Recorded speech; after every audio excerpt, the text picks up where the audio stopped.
मा जति हामी बोल्छौँ करवेद भनेर हामी भन्छौँ त्यो कुराहरू चाहिँ बोल्नु र लेख्नु चाहिँ कम्ती लेख्नु तर बढी बोल्नु बढी कण्ठ बनाउनु हिजो हाम्रा कृतिहरूले आफ्नो अग्रजहरूले अनेक किसिमले यो जीवनलाई अगाडि बढाउनको लागि उहाँले शैलीहरू अपनाउनु भयो। यो शैलीहरू आजको समयमा हामीले पनि त्यसरी नै अपनाउनुपर्छ भन्ने लेख्नु कम्ती लेख्नु भन्ने जुन चलनले गर्दा आज तपाईँहरूले वास अथवा त्यो भित्रको सिली एउटै प्रकारको छ भन्ने कुरामा हामी दुविधा छौँ। आज वास हामीले आफ्नै तरिकाले मानिरहेको अवस्था सायद त्यो भूगोलको कारणले गर्दाखेरि पनि होला, त्यहाँको कम्युनिटी जुन बस्ती छ त्यो बस्तीको आधारले गर्दाखेरि पनि होला, जनसङ्ख्याको कम्ती अथवा बढीको कारणले गर्दाखेरि पनि होला र सँगसँगै विभिन्न किसिमका परिस्थितिले गर्दाखेरि पनि होला कि वास फरक किसिमले हामीले मानिरहेको अवस्था। तर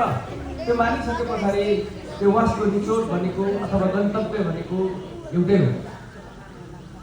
एउटै गन्तव्य हुन्छ सबैको, तर गर्ने तरिका प्रस्तुत गर्ने तरिका अझै फरक छ। त्यो फरक भएको कारणले गर्दाखेरि तपाईँहरूले एउटा म्यासेज चाहिँ सबैलाई दिनुपर्छ त भन्दाखेरि कसले गरेको वास ठुलो अथवा कसले चाहिँ नाचेको चाहिँ एकदम राम्रो अथवा कोभन्दा को जित्ने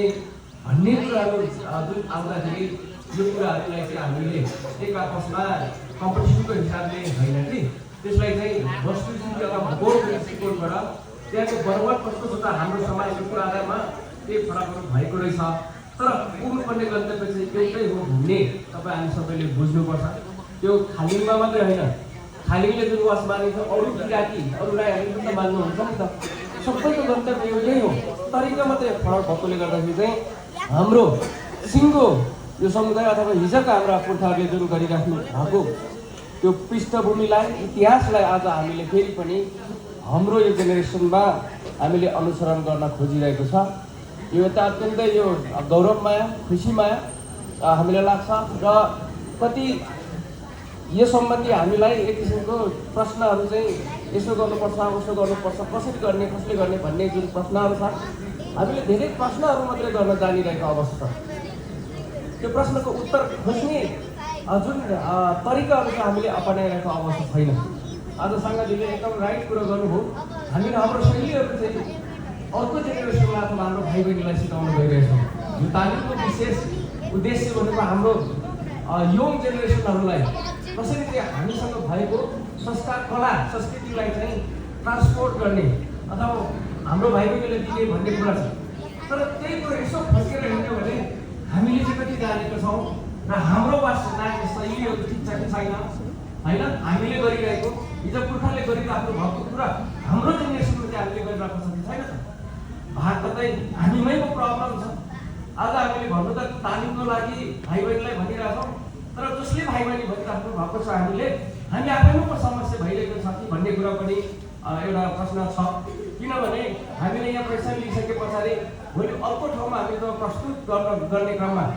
सबैको एउटै नभइरहेको पनि हामीले देखिरहेको अवस्था। त्यो सानो भाइ बहिनीमा मात्रै होइन, हामी अलिक ठुल्ठुलो अग्रजहरूमा पनि फरक देखिन्छ। त्यस कारणले यो सिप यो वासको बारेमा तपाईँ हाम्रो अस्तित्व यहाँ जोडिएको छ भने त्यो भाइ बहिनीलाई मात्रै किन बोझ गराउने, तपाईँ हामीलाई मात्रै यो वास तालिम चाहिँ बढी लिनुपर्ने हो कि अथवा यो सिपको तालिम चाहिँ तपाईँ हामी आफैले पो लिनुपर्ने हो कि हाम्रै अग्रजहरूलाई पनि सिकाउनु पर्ने हो कि हामी आफै सिक्नुपर्ने हो कि, यस्तो किसिमको प्रश्नहरू पनि छ यहाँनिर हामीले हेर्दाखेरि। हामीले खालि अरूलाई मात्रै जोड्लाई नाचाउनु पर्छ भनेर हामीले सिकेको कुरा गर्छौँ, तर त्यो प्रश्न यसो फर्केर हेर्दाखेरि चाहिँ हामी चाहिँ अझ कोठामा बसिरहेको छौँ, हामीलाई नै चाहिँ यो वासी गर्न चाहिँ आउँदैन कि कतै। यदि यस्तो किसिमको प्रश्नहरू चाहिँ हामीमा हुन्छ भने